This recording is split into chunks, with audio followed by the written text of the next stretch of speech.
All right, today we're going to talk about something that literally keeps our modern world from, well, going up in smoke. It's dense, it's complicated, and it's probably one of the most important rule books you've never actually read. So let's get into it. It's a great question. You flip a switch, the lights come on. Easy as that. But behind that simple action is this massive, intricate system of rules designed to keep that incredible power safely under control. So who's in charge of writing them? Well, here's your answer. It's the National Fire Protection Association's document number 70, but pretty much everyone just calls it the National Electrical Code, or even simpler, the NEC. This document is the absolute bedrock of electrical safety for millions of people. And that's really the best way to think about it. If you're an electrician, an engineer, or an inspector, this thing is your Bible. It's the ultimate guide, the source of truth that makes sure everything is installed correctly and, most importantly, safely. The key word here, you gotta remember, is safe installation. The NEC isn't just about making things work. It's about making sure the power flows without causing fires, electrocutions, or any other disasters. It is, first and foremost, a safety manual. And just to give you an idea of the scale we're talking about, the whole code is split into 9 massive chapters. Seriously, don't think of it like a single book. It's more like a small library, where each chapter covers a huge territory of electrical knowledge. So when you're staring down a 9-chapter technical manual, you're probably thinking, where would I even start? It seems super intimidating, right? But thankfully, there's actually a very clear logic to how it's all put together.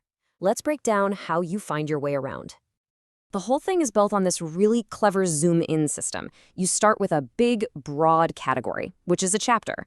From there, you zoom into a more specific subject in an article. And finally, you pinpoint the exact detailed rule you need in a section. It's a funnel from general to very, very specific. For instance, the first few chapters cover all the fundamentals. Chapter 1, that's the general stuff, laying out the ground rules for everything else. Chapter 2 gets into the real meat, wiring, circuit protection. By the time you get to Chapter 4, you're looking at the rules for common, everyday equipment. Each one has its own domain. Now, this is where the design of the code gets really smart. It has to deal with the fact that a simple little light bulb and a massive industrial motor have completely different needs. A one-size-fits-all rule just wouldn't work. In fact, it would be incredibly dangerous. So you've got your general loads on one hand. That's the predictable everyday stuff like your lights and wall outlets.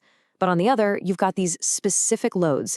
These are the heavy hitters. We're talking motors, huge water heaters, snow melting systems, stuff that has really unique safety demands. So how does the code handle that? Well, it has this amazing little tool tucked away inside Chapter 2.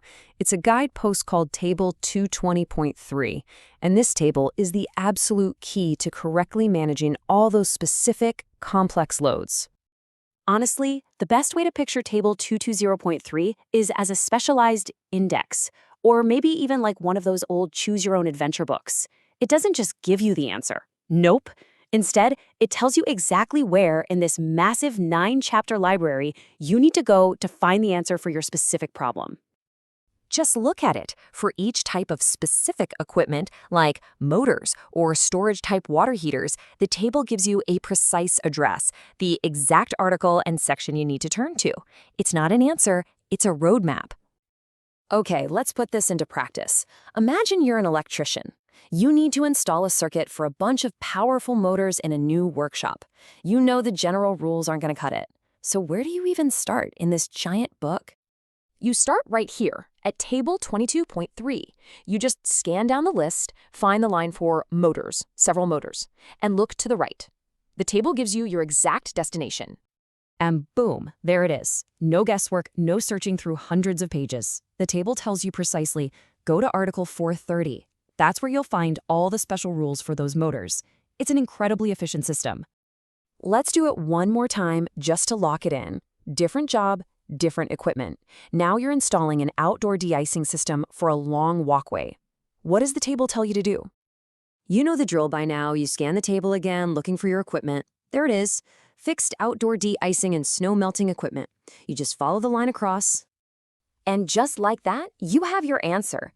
Head over to Article 426 to find the exact calculation method. This simple table prevents you from applying a general and potentially unsafe rule to a very specific and very demanding situation. So the really crucial thing to understand is why the code is built this way. This whole structure of chapters, articles, and these clever cross-referencing tables, it's not just for organization. It's a fundamental safety feature baked right into the system. This system of pointers and references guarantees that unique, specialized electrical equipment is always governed by a unique, specialized set of safety rules designed just for it. It literally forces the user to find the right section instead of making a dangerous assumption. And this leads to some massive benefits.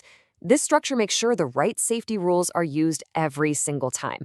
It prevents those dangerous, one-size-fits-all mistakes that could lead to a disaster.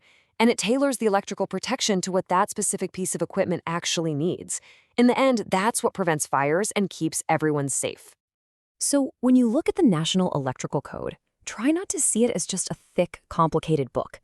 See it for what it really is, a brilliant, interconnected system. It's a dynamic web of rules and references, all working together for one primary goal, our safety. It really goes to show how thoughtful design can tame complexity. So, I'm curious, what's the most intricate set of rules you've ever had to master in your own life?